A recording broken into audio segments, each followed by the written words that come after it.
Bismillahirrahmanirrahim. Assalamualaikum warahmatullahi wabarakatuh. Bapak Ibu yang dimuliakan oleh Allah Subhanahu wa taala, mudah-mudahan kita semua selalu dalam keridhaan Allah Subhanahu wa taala. Baik, Bapak Ibu yang dimuliakan oleh Allah yang sudah hadir baik offline maupun online. Dalam kesempatan kali ini sudah datang narasumber kita. Beliau pemerhati remaja, beliau mumpuni dalam bidang remaja, pemuda, dan beliau juga aktif di kegiatan-kegiatan sosial yang berhubungan dengan remaja, pemuda. Bapak Ibu yang dimuliakan oleh Allah SWT, dalam kesempatan kali ini kita membawakan tema yang masih hangat ya, yang begitu hangat di lingkungan kita, yaitu temanya yang berjudul Remaja Harapan Umat.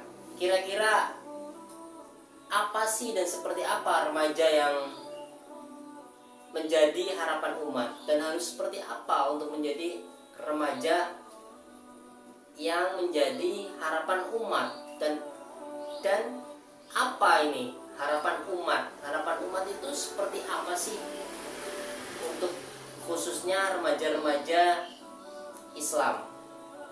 Bapak Ibu yang dimuliakan oleh Allah SWT, seperti tadi saya sudah sampaikan bahwa kita sekarang sudah hadir di studio ini untuk membahas tentang remaja harapan umat. Bapak Ibu yang dimuliakan oleh Allah SWT, baik yang hadir offline ataupun online, kali ini telah hadir di tengah-tengah kita Ustadz Abdullah. Beliau adalah seorang pemerhati remaja. Selamat datang Ustadz. Bagaimana kabarnya nih, Tad? Alhamdulillah, anda khair. Bapak Ibu yang dimuliakan Allah SWT, kita sudah melihat betapa mirisnya remaja-remaja saat ini dengan pergaulan yang bebas, dengan dalih kasih sayang yang tak terbatas. Apalagi bulan sekarang ini katanya bulan kasih sayang. Berdasarkan dari berita-berita yang sudah beredar di media-media, banyak remaja-remaja yang sudah jauh dari ajaran agama kita. Ustaz, kira-kira bagaimana nih Tad kedepannya remaja-remaja Islam yang jauh dari ajaran Islam, Tad? Bahkan di media kita sudah disajikan konten-konten yang jauh dari Islam. Mungkin seperti ini, Tad.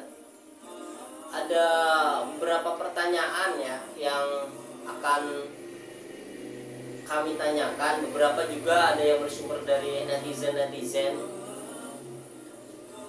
Apa sebenarnya yang mempengaruhi remaja saat ini sampai melakukan hal-hal yang dilarang oleh Allah SWT, dan mengapa itu bisa terjadi?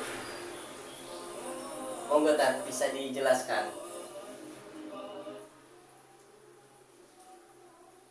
Baik ya Bapak Ibu yang dimuliakan oleh Allah SWT, pemirsa yang hadir di online, itu tadi penjelasan dari Ustadz Abdullah. Kenapa bisa terjadi remaja-remaja yang jauh dari Islam, remaja-remaja yang banyak melakukan maksiat. Kalau kita lihat, tidak hanya 10, 20, 30, bahkan ratusan remaja mengajukan dispensasi nikah. Jadi siapa nih Dan penyebabnya? Kok bisa remaja-remaja seperti ini jadinya? Silakan Tad, mungkin bisa dijawab.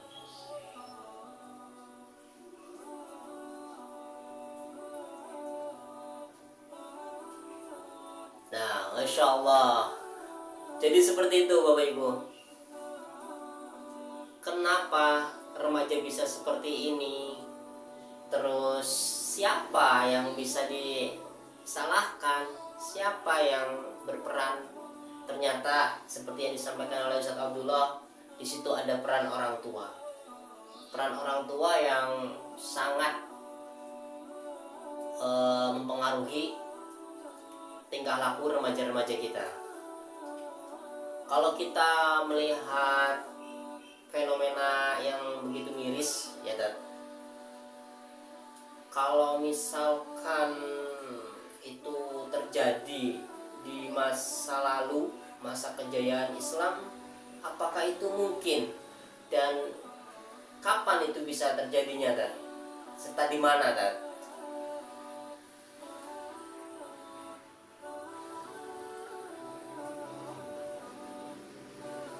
Baik, Bapak Ibu, ini dimuliakan oleh Allah SWT. Baik pemirsa yang di studio ataupun yang di online. Dulu emang sudah pernah terjadi ya, udah pernah ada yang seperti ini. Seperti apa yang dikatakan oleh Ustaz Abdullah. Dulu udah pernah terjadi pada zamannya, tetapi itu nggak sebanyak ini, nggak sebanyak sekarang. Nggak sebanyak sekarang ini remaja-remaja yang melakukan jauh dari norma Islam. Karena ya tadi yang udah disampaikan sama Ustaz Abdullah, bahwa saat itu aturan Islam ini diterapkan, sistemnya sistem Islam. Jadi ya kegiatan-kegiatan yang keluar dari Islam itu sangat minim.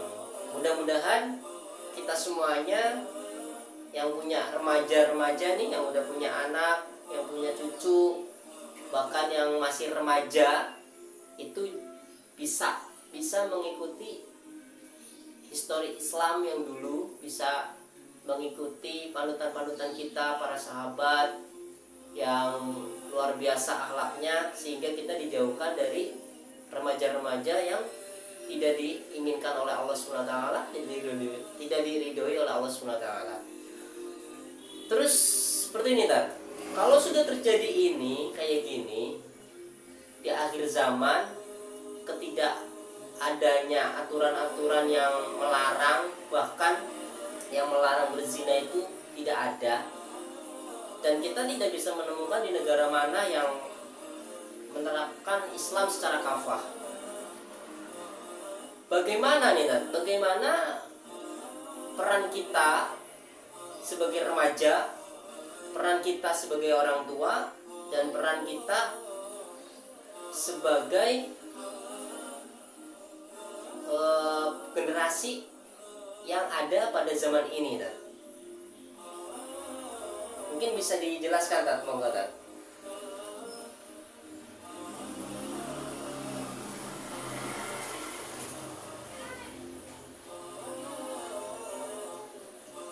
Masya Allah. Seperti itu ya, ibu-ibu, bapak-bapak yang dimuliakan oleh Allah SWT.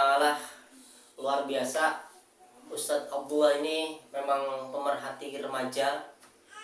Jadi peran kita sebagai remaja, peran kita sebagai orang tua, peran kita sebagai generasi yang berada di zaman yang sudah tidak Islam lagi, di zaman yang penuh kejadian-kejadian yang di luar Islam, di zaman yang ketidakadanya Islam yang kafah, itu yang bisa kita lakukan. Salah satunya selalu berkumpul dengan orang-orang yang dimana mereka memperjuangkan Islam secara kafah, tidak mengambil sebagian dan mencampakkan sebagiannya. Seperti itu Bapak Ibu yang dimuliakan oleh Allah SWT. Terima kasih kepada Ustadz Abdullah yang sudah hadir di acara kita. Baik, Tad. Insya Allah kalau kita tadi ditarik kesimpulan ya Bapak Ibu semuanya, emang benar kita belajar Islam itu harus kafah. Kalau nggak kafah ya itu akan menjadi ambyar, akan menjadi potongan-potongan kecil. Dan Islam itu bukan hanya potongan-potongan kecil, tapi Islam itu menyeluruh, kafah, dari ujung rambut sampai ujung kaki, dari bangun tidur sampai tidur lagi, itu harus sesuai dengan syariat agama Islam, sehingga nanti impactnya akan menjadi rahmatan lil alamin, baik diri kita, baik orang tua kita, baik remaja-remaja kita, generasi kita. Mungkin itu yang bisa saya sampaikan. Kurang lebihnya saya Herman Kurniawan selaku moderator di acara ini Generasi Z dengan tema Remaja Harapan Umat.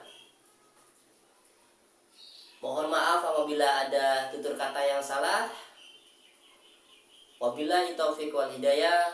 Wassalamualaikum warahmatullahi wabarakatuh.